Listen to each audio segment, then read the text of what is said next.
The council എന്ന high profile talk ഷോയിലേക്ക് ഏവർക്കും സ്വാഗതം.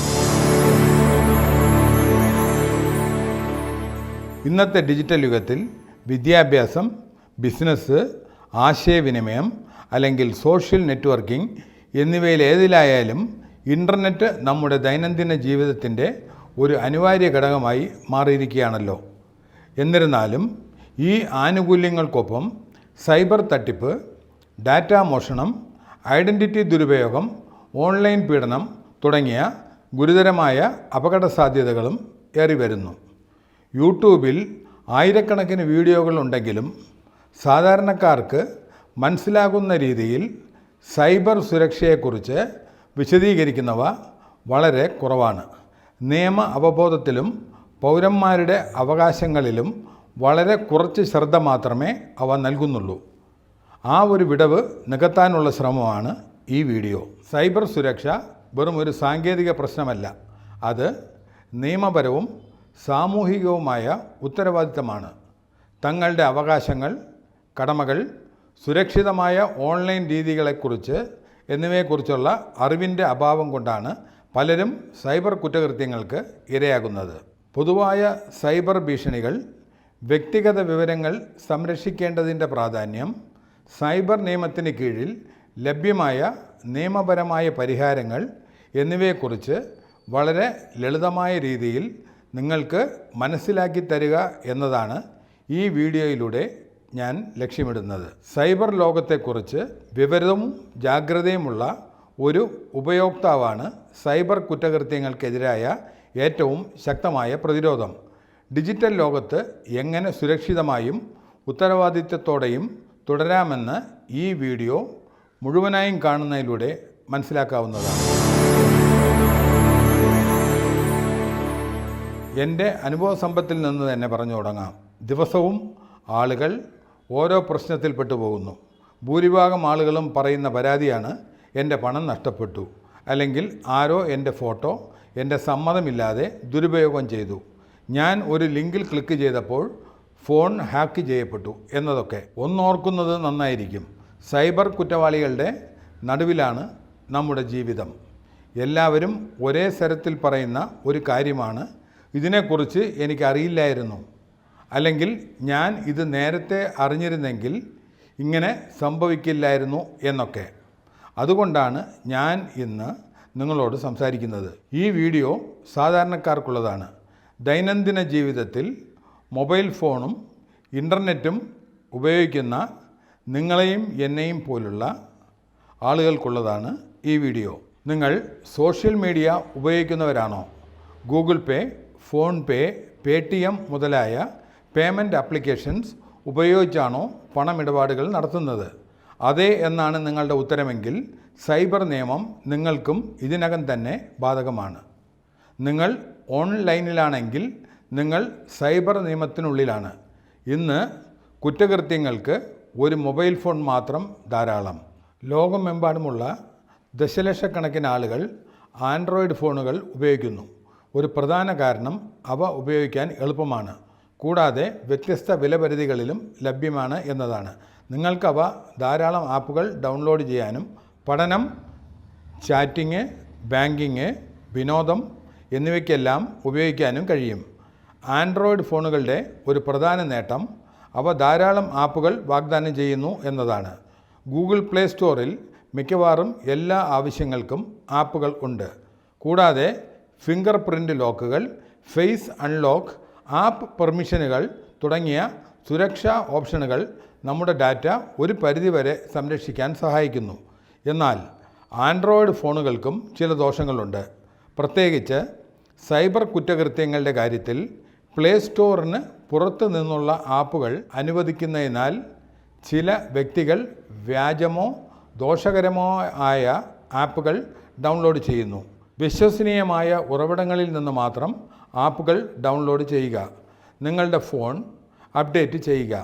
സംശയാസ്പദമായ ലിങ്കുകളിൽ ഒരിക്കലും ക്ലിക്ക് ചെയ്യരുത്. അതുപോലെ തന്നെ ഐഫോൺ ഉപയോഗിക്കുന്നതിലൂടെ സൈബർ കുറ്റകൃത്യങ്ങളിൽ നിന്ന് സ്വയം സുരക്ഷിതരായിരിക്കുമെന്ന് പലരും വിശ്വസിക്കുന്നു. ഐഫോണുകൾക്ക് ശക്തമായ സുരക്ഷാ സവിശേഷതകൾ ഉണ്ടെന്നത് ശരിയാണെങ്കിലും അവ സൈബർ ഭീഷണികളിൽ നിന്നും പൂർണ്ണമായും മുക്തമല്ല. സൈബർ കുറ്റവാളികൾ എല്ലായ്പ്പോഴും ഫോണിനെ തന്നെ ആക്രമിക്കാറില്ല. വ്യാജ മെസ്സേജുകൾ, ഫിഷിംഗ് ലിങ്കുകൾ, ഇമെയിലുകൾ, സുരക്ഷിതമല്ലാത്ത ആപ്പുകൾ, സോഷ്യൽ എഞ്ചിനീയറിംഗ് എന്നിവയിലൂടെ അവർ ഉപയോക്താക്കളെ ലക്ഷ്യമിടുന്നു. ഉപയോക്താവ് ജാഗ്രത പാലിക്കുന്നില്ലെങ്കിൽ സുരക്ഷിതമായ ഒരു ഉപകരണം പോലും അപകടത്തിലാകാം. അതിനാൽ സൈബർ സുരക്ഷ എന്നത് നമ്മൾ ഉപയോഗിക്കുന്ന ഫോണിൻ്റെ ബ്രാൻഡിനെ മാത്രമല്ല, ഡിജിറ്റൽ ഇടത്തിലെ നമ്മുടെ നിയമപരമായ അവകാശങ്ങളെയും കടമകളെയും കുറിച്ചുള്ള നമ്മുടെ അറിവ്, ഉത്തരവാദിത്തമുള്ള പെരുമാറ്റം, ധാരണ എന്നിവയാണ്. അടുത്തതായി കമ്പ്യൂട്ടറുകളിലെയും സൈബർ കുറ്റകൃത്യങ്ങളിൽ അവയുടെ പങ്കിനെക്കുറിച്ച് നമുക്ക് മനസ്സിലാക്കാം. ഡിജിറ്റൽ ലോകത്തിലെ ഏറ്റവും പ്രധാനപ്പെട്ട ഉപകരണങ്ങളിൽ ഒന്നാണ് കമ്പ്യൂട്ടറുകൾ. വിദ്യാഭ്യാസം, ഓഫീസ് ജോലി, ഓൺലൈൻ ബാങ്കിംഗ്, ഷോപ്പിംഗ്, ആശയവിനിമയം എന്നിവയ്ക്കായി നമ്മൾ അവയെ ഉപയോഗിക്കുന്നു. വളരെയധികം വ്യക്തിഗതവും സാമ്പത്തികവുമായ ഡാറ്റ കമ്പ്യൂട്ടറുകളിൽ സൂക്ഷിച്ചിരിക്കുന്നതിനാൽ അവ സൈബർ കുറ്റവാളികളുടെ ഒരു പൊതു ലക്ഷ്യമാണ്. കമ്പ്യൂട്ടറുകളുടെ ഒരു പ്രധാന നേട്ടം അവയുടെ ശക്തിയും കാര്യക്ഷമതയുമാണ്. വലിയ അളവിൽ ഡാറ്റ സംഭരിക്കാനും സങ്കീർണമായ ജോലികൾ വളരെ വേഗത്തിൽ ചെയ്യാനും ഇൻ്റർനെറ്റ് എളുപ്പത്തിൽ ആക്സസ് ചെയ്യാനും അവ നമ്മെ സഹായിക്കുന്നു. പാസ്വേഡുകൾ, ആൻറ്റിവൈറസ് സോഫ്റ്റ്വെയറുകൾ, ഫയർവാളുകൾ, ഡാറ്റ എൻക്രിപ്ഷൻ തുടങ്ങിയ ശക്തമായ സുരക്ഷാ സവിശേഷതകളും കമ്പ്യൂട്ടർ പിന്തുണയ്ക്കുന്നുണ്ട്. എന്നിരുന്നാലും ഒരു കമ്പ്യൂട്ടർ ശരിയായി സംരക്ഷിക്കപ്പെട്ടിട്ടില്ലെങ്കിൽ അത് വൈറസുകൾ, മാൽവെയർ അല്ലെങ്കിൽ റാൻസംവെയർ എന്നിവയാൽ ബാധിക്കപ്പെടാം. ഇവയ്ക്ക് ഡാറ്റ മോഷ്ടിക്കാനോ ഫയലുകൾ നശിപ്പിക്കാനോ ഉപയോക്താക്കളെ സ്വന്തം സിസ്റ്റങ്ങളിൽ നിന്ന് പുറത്താക്കാനോ വരെ കഴിയും. മറ്റൊരു പ്രശ്നം സുരക്ഷിതമല്ലാത്ത ഇൻ്റർനെറ്റ് ഉപയോഗമാണ്. അജ്ഞാത ലിങ്കുകളിൽ ക്ലിക്ക് ചെയ്യുന്നതും പൈറേറ്റഡ് സോഫ്റ്റ്വെയർ ഡൗൺലോഡ് ചെയ്യുന്നതും സംശയാസ്പദമായ ഇമെയിലുകൾ തുറക്കുന്നതും സൈബർ ഭീഷണികൾക്ക് ഇരയാക്കുന്നു. വീടുകളിലും സ്കൂളുകളിലും ഓഫീസുകളിലും കമ്പ്യൂട്ടറുകൾ വ്യാപകമായി ഉപയോഗിക്കുന്നതിനാൽ ഡാറ്റ മോഷണത്തിനും സാമ്പത്തിക തട്ടിപ്പിനും ഹാക്കർമാർ പലപ്പോഴും അവയെ ലക്ഷ്യം വയ്ക്കുന്നു. ഇന്ന് മിക്ക ആശുപത്രികളിലും ലാബറട്ടറികളിലും മെഡിക്കൽ റിപ്പോർട്ടുകൾ ഡിജിറ്റലായി സൂക്ഷിക്കുന്നു. ഇത് ആരോഗ്യ സംരക്ഷണത്തെ വേഗത്തിലും കാര്യക്ഷമമായും മാറ്റുന്നു. എന്നാൽ ഇത് അപകട സാധ്യതയും സൃഷ്ടിക്കുന്നു. കാരണം ഹാക്കർമാർ ഈ സംവിധാനങ്ങളെ ലക്ഷ്യം വയ്ക്കുന്നു എന്നതാണ്. ഇവർ നിയമവിരുദ്ധമായി ആശുപത്രിയിലോ ലാബുകളിലോ ഉള്ള ഡാറ്റ ആക്സസ് ചെയ്യാനും മെഡിക്കൽ രേഖകളിൽ മാറ്റം വരുത്താനും കഴിയും. ദുർബലമായ പാസ്വേഡുകൾ, കാലഹരണപ്പെട്ട സംവിധാനങ്ങൾ അല്ലെങ്കിൽ ശരിയായ സുരക്ഷയുടെ അഭാവം എന്നിവ മെഡിക്കൽ ഡാറ്റയെ ആക്രമണങ്ങൾക്ക് കൂടുതൽ ഇരയാക്കുന്നു. മെഡിക്കൽ മേഖലയിലെ സൈബർ കുറ്റകൃത്യങ്ങൾ ഡാറ്റ മോഷണം മാത്രമല്ല, അത് മനുഷ്യജീവിതത്തെ നേരിട്ട് ബാധിക്കും. ഡിജിറ്റൽ മെഡിക്കൽ രേഖകൾ സംരക്ഷിക്കുന്നത് സുരക്ഷയുടെയും വിശ്വാസത്തിൻ്റെയും കാര്യമാണ്. ഓൺലൈനായാലും ഓഫ്ലൈനായാലും കുറ്റകൃത്യം തന്നെയാണ്. ഇത് എനിക്ക് സംഭവിക്കില്ല എന്ന് ചിന്തിക്കുന്ന ഇടത്താണ് ആളുകൾ ചെയ്യുന്ന ഏറ്റവും വലിയ തെറ്റ്. സൈബർ കുറ്റവാളികൾ ബുദ്ധിശക്തിയുടെ അടിസ്ഥാനത്തിൽ ആളുകളെ തിരഞ്ഞെടുക്കുന്നില്ല. പകരം വിശ്വാസം, ഭയം, പണത്തോടുള്ള അതിയായ ആഗ്രഹം തുടങ്ങിയ മാനുഷിക വികാരങ്ങളുടെ അടിസ്ഥാനത്തിലാണ് അവർ ആളുകളെ തിരഞ്ഞെടുക്കുന്നത്. അവർ ലക്ഷ്യമിടുന്നത് വീട്ടമ്മമാർ, മുതിർന്ന പൗരന്മാർ, വിദ്യാർത്ഥികൾ, ചെറുകിട കട ഉടമകൾ, ദിവസവേതന തൊഴിലാളികൾ ആരെയുമാകാം. ഒരു നടന്ന സംഭവം പറയാം.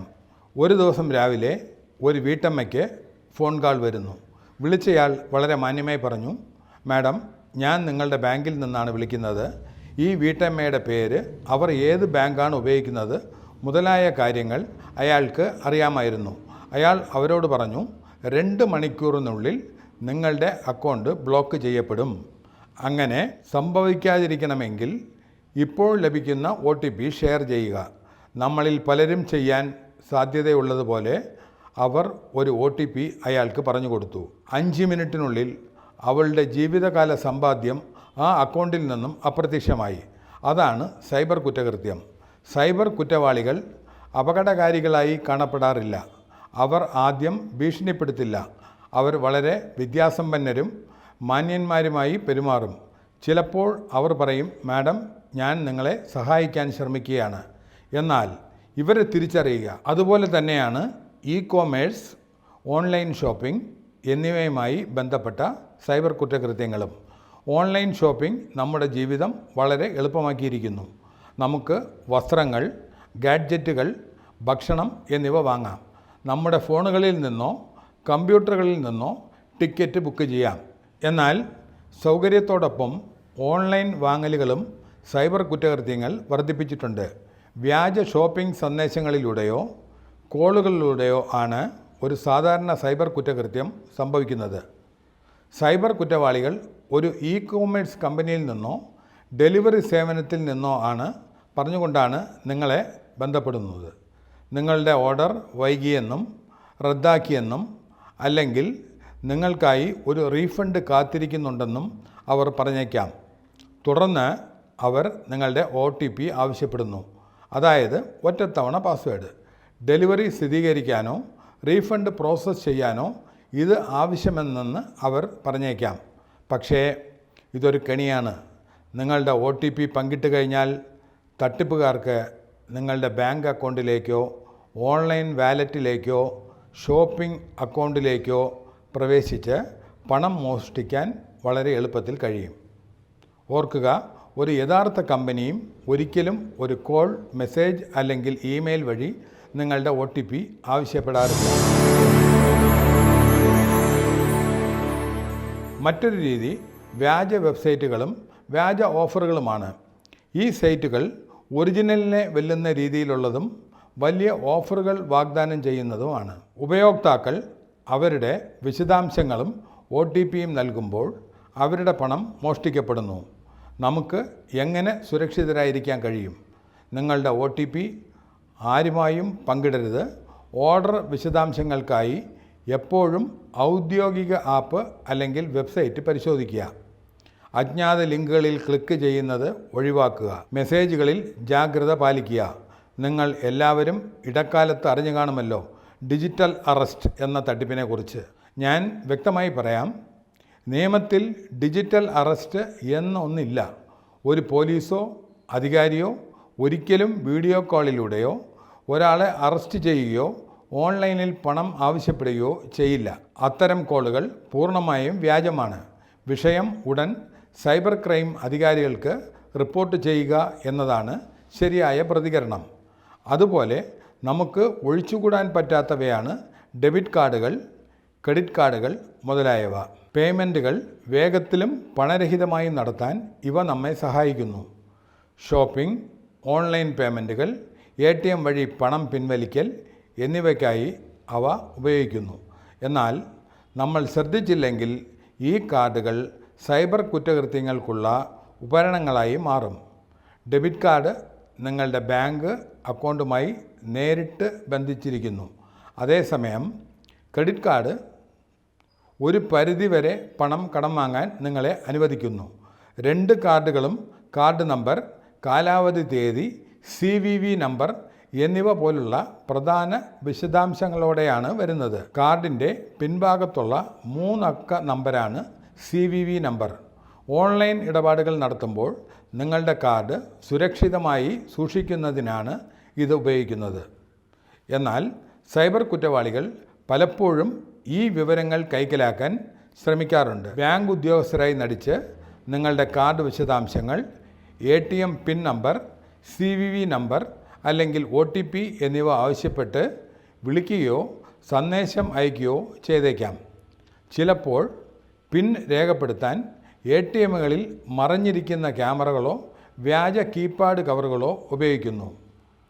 നിങ്ങൾ ഈ വിശദാംശങ്ങൾ പങ്കിട്ട് കഴിഞ്ഞാൽ അവർക്ക് അനധികൃത ഇടപാടുകൾ നടത്താനും നിങ്ങളുടെ പണം മോഷ്ടിക്കാനും കഴിയും. വ്യാജ വെബ്സൈറ്റുകൾ അല്ലെങ്കിൽ ഫിഷിംഗ് ഇമെയിലുകൾ വഴിയാണ് മറ്റൊരു സാധാരണ രീതി.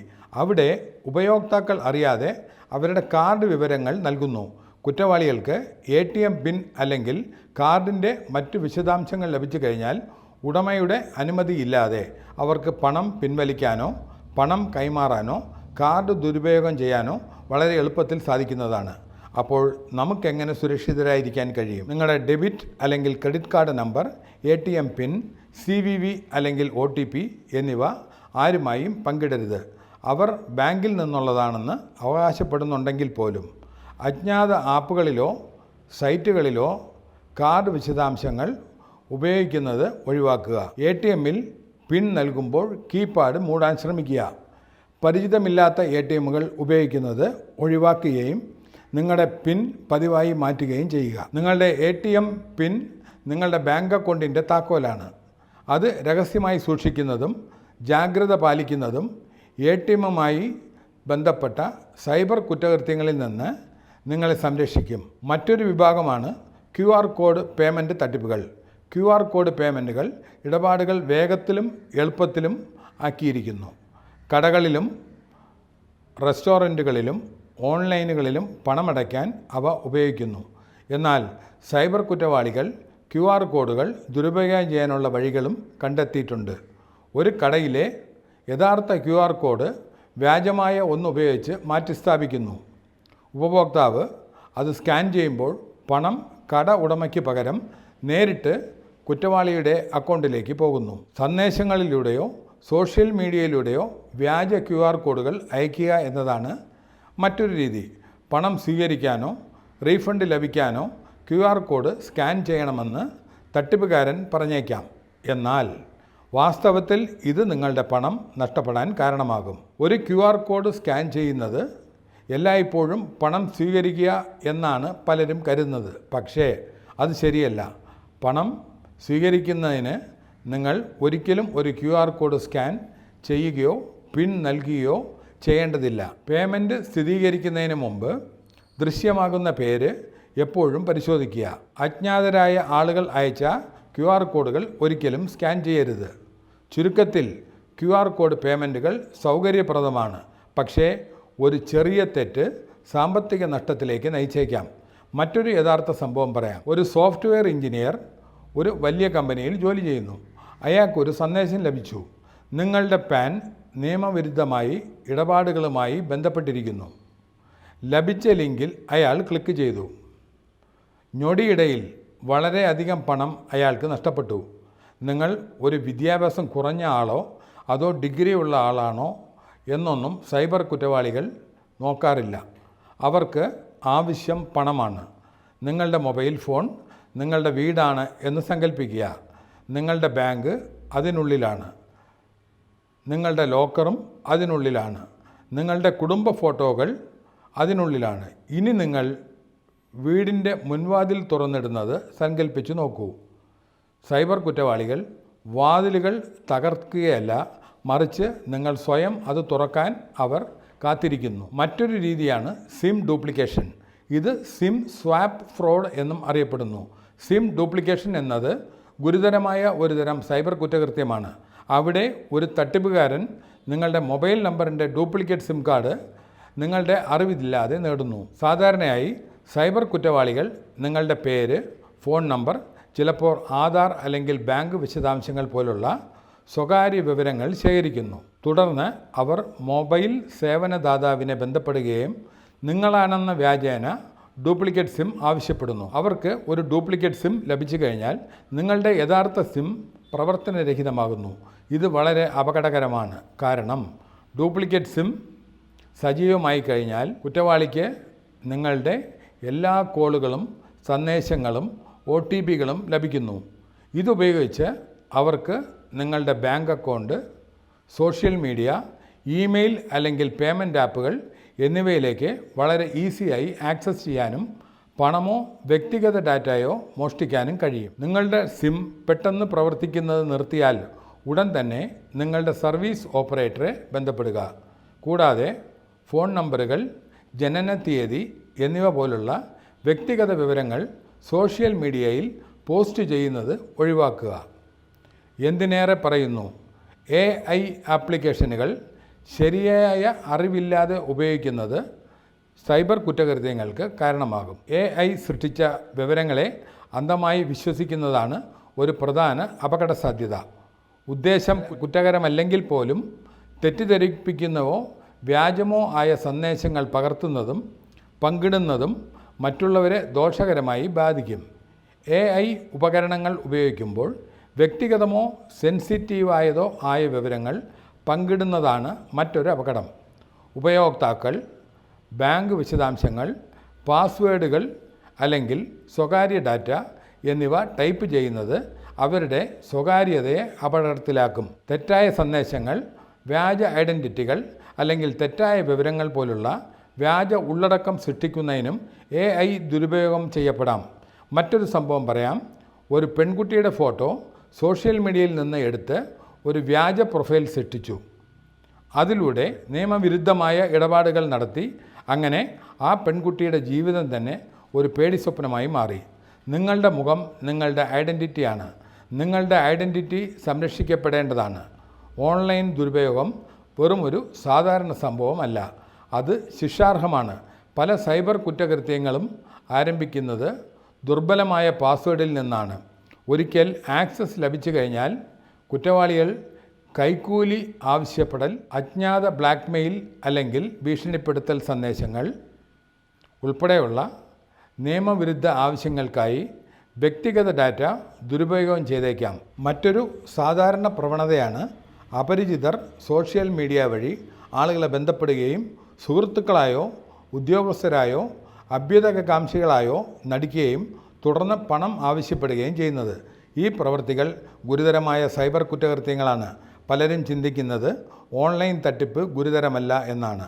എന്നാൽ സൈബർ കുറ്റകൃത്യം ഇന്ത്യൻ നിയമപ്രകാരം ഗുരുതരമായ കുറ്റകൃത്യമാണ്. ആരെങ്കിലും നിങ്ങളെ ഓൺലൈനിൽ വഞ്ചിച്ചാൽ അത് യഥാർത്ഥത്തിൽ നിങ്ങളെ വഞ്ചിക്കുന്നതിന് തുല്യമാണ്. ആരെങ്കിലും നിങ്ങളെ ഓൺലൈനിൽ ഭീഷണിപ്പെടുത്തിയാൽ അത് നിങ്ങളെ ശാരീരികമായി ഭീഷണിപ്പെടുത്തുന്നതിന് തുല്യമാണ്. വളരെ ലളിതമായി പറഞ്ഞാൽ സൈബർ സുരക്ഷ എന്നത് നിങ്ങളുടെ ഫോണിനുള്ളിൽ അല്ലെങ്കിൽ ഓൺലൈൻ മാധ്യമങ്ങളിൽ നിങ്ങളുടെ ജീവൻ സംരക്ഷിക്കുക എന്നാണ്. മാട്രിമോണിയൽ വെബ്സൈറ്റുകൾ വഴി നടക്കുന്ന വഞ്ചനകളെയും തട്ടിപ്പുകളെയും കുറിച്ച് നിങ്ങൾ കേട്ടിട്ടുണ്ടാകും. ജീവിത പങ്കാളികളെ തിരയുന്ന ഓൺലൈൻ പ്ലാറ്റ്ഫോമുകളാണ് മാട്രിമോണിയൽ വെബ്സൈറ്റുകൾ. നിർഭാഗ്യവശാൽ സൈബർ കുറ്റവാളികൾ ഈ പ്ലാറ്റ്ഫോമുകൾ ദുരുപയോഗം ചെയ്യുന്നത് നിരപരാധികളെ വഞ്ചിക്കാനും സാമ്പത്തികമായി ചൂഷണം ചെയ്യാനും വേണ്ടിയാണ്. ഇവർ മാട്രിമോണിയൽ വെബ്സൈറ്റുകളിൽ വ്യാജ ഫോട്ടോകളും തെറ്റായ വിവരങ്ങളും ഉപയോഗിച്ചുകൊണ്ട് വ്യാജ പ്രൊഫൈലുകൾ സൃഷ്ടിക്കുകയും വേഗത്തിൽ ബന്ധങ്ങൾ സ്ഥാപിച്ച് വിവാഹ വാഗ്ദാനം നടത്തി അതുവഴി പണമോ വിലപിടിപ്പുള്ള വസ്തുക്കളോ കൈപ്പറ്റിയ ശേഷം കുറ്റവാളി അപ്രത്യക്ഷനാകുന്നു. ബിസിനസ് നഷ്ടം, മെഡിക്കൽ പ്രശ്നങ്ങൾ അല്ലെങ്കിൽ വിസ പ്രശ്നങ്ങൾ പോലുള്ള കാരണങ്ങൾ പറഞ്ഞാണ് ഇവർ തട്ടിപ്പ് നടത്തുന്നത്. തട്ടിപ്പിന് ഇരയായവർക്ക് സാമ്പത്തിക നഷ്ടം മാത്രമല്ല, mental pressure, emotional trauma, online പ്ലാറ്റ്ഫോമുകളിലുള്ള വിശ്വാസം നഷ്ടപ്പെടൽ എന്നിവയും ഉണ്ടാകുന്നു. ഏതാണ്ട് ഇതേ രീതിയിൽ തന്നെയാണ് ഹണി ട്രാപ്പ് എന്ന പേരിൽ വിളിക്കപ്പെടുന്ന തട്ടിപ്പും നടക്കുന്നത്. ഹണി ട്രാപ്പ് സാധാരണയായി സംഭവിക്കുന്നത് സോഷ്യൽ മീഡിയ, ഡേറ്റിംഗ് ആപ്പുകൾ, മെസ്സേജിംഗ് പ്ലാറ്റ്ഫോമുകൾ എന്നിവയിലൂടെയാണ്. ചാറ്റുകളിലൂടെ സ്വകാര്യ വിവരങ്ങൾ ശേഖരിക്കുകയോ ചാറ്റുകൾ അല്ലെങ്കിൽ വീഡിയോ കോളുകൾ റെക്കോർഡ് ചെയ്യുകയോ ചെയ്ത് പിന്നീട് ബ്ലാക്ക് മെയിലിങ്ങിനോ ഭീഷണികൾക്കോ അവ ഉപയോഗിക്കുന്നു. ഈ കുറ്റവാളികൾ വളരെ വിശ്വസ്തരായി തോന്നിപ്പിക്കുന്നത് കൊണ്ട് നിരവധി ആളുകൾ ഈ കെണിയിൽ വീഴുന്നു. നാണക്കേട് കാരണം പലതും ക്രൈം റിപ്പോർട്ട് ചെയ്യാൻ മടിക്കുന്നത് കുറ്റവാളികളെ വീണ്ടും തട്ടിപ്പ് നടത്താൻ പ്രോത്സാഹിപ്പിക്കുന്നു. സൈബർ ഇടം നമ്മുടെ ദൈനംദിന ജീവിതത്തിൻ്റെ മിക്കവാറും എല്ലാ ഭാഗങ്ങളിലും ഉൾപ്പെട്ടിരിക്കുന്നു. രാവിലെ പാൽ വാങ്ങുന്നത് മുതൽ കുടുംബവുമായി ആശയവിനിമയം നടത്തുക, പഠിക്കുക, ജോലി ചെയ്യുക, ഷോപ്പിംഗ് നടത്തുക, രാത്രി ഉറങ്ങാൻ പോകുന്നത് വരെ ഡിജിറ്റൽ പ്ലാറ്റ്ഫോമുകളിലൂടെ നമ്മുടെ ആശ്രയം അതിവേഗം വർദ്ധിച്ചു. പക്ഷേ സൈബർ സുരക്ഷയെക്കുറിച്ചുള്ള നമ്മുടെ അവബോധം അതേ വേഗതയിൽ ഇതുവരെ വളർന്നിട്ടില്ല എന്നതാണ് സത്യം. സൈബർ ഇടം ദൈനംദിന ജീവിതത്തിൻ്റെ ഭാഗമാകുമ്പോൾ സൈബർ സുരക്ഷ എല്ലാവരുടെയും ഉത്തരവാദിത്വമായി മാറുന്നു. എൻ്റെ അനുഭവത്തിൽ നിന്ന് പറയുകയാണെങ്കിൽ ഞാൻ കാണുന്നത് ഒരേ രീതിയിലുള്ള തട്ടിപ്പുകൾ ആവർത്തിക്കുന്നതായാണ്. വീട്ടമ്മമാർ, മുതിർന്ന പൗരന്മാർ, വിദ്യാർത്ഥികൾ, ബിസിനസ് ഉടമകൾ ആരുമായിക്കൊള്ളട്ടെ, തട്ടിപ്പിന് എപ്പോഴും ഒരേ മുഖമാണ്. വ്യാജ ഫോൺ കോളുകൾ, വ്യാജ ഇമെയിലുകൾ, വ്യാജ പേയ്മെൻറ്റ് സ്ക്രീൻഷോട്ടുകൾ മുതലായവ വഴി പണം നഷ്ടപ്പെടാം. ഫോട്ടോകളോ വീഡിയോകളോ ഉപയോഗിച്ച് ബ്ലാക്ക്മെയിൽ ചെയ്യപ്പെടാം. മിക്ക സൈബർ കുറ്റകൃത്യങ്ങളും സാങ്കേതികമല്ല, അവ മാനസികമായി തളർത്തുകയാണ് ചെയ്യുന്നത്. കുറ്റവാളികൾ നിങ്ങളുടെ ഭയം, അത്യാഗ്രഹം, അടിയന്തരാവസ്ഥ തുടങ്ങിയ വികാരങ്ങളെയാണ് മുതലെടുക്കാൻ ശ്രമിക്കുന്നത്. അവ നിങ്ങളെ പരിഭ്രാന്തരാക്കുകയും വേഗത്തിൽ അവർ ആവശ്യപ്പെടുന്നത് പോലെ പ്രവർത്തിക്കാൻ പ്രേരിപ്പിക്കുകയും ചെയ്യുന്നു. അവർ നിങ്ങൾക്ക് ചിന്തിക്കാൻ സമയം നൽകുന്നില്ല. നിയമം വ്യക്തമായി പറയുന്നു, if consent is taken by cheating it is not real consent. വഞ്ചനയിലൂടെ നേടുന്നതൊന്നും യഥാർത്ഥ നേട്ടമല്ല.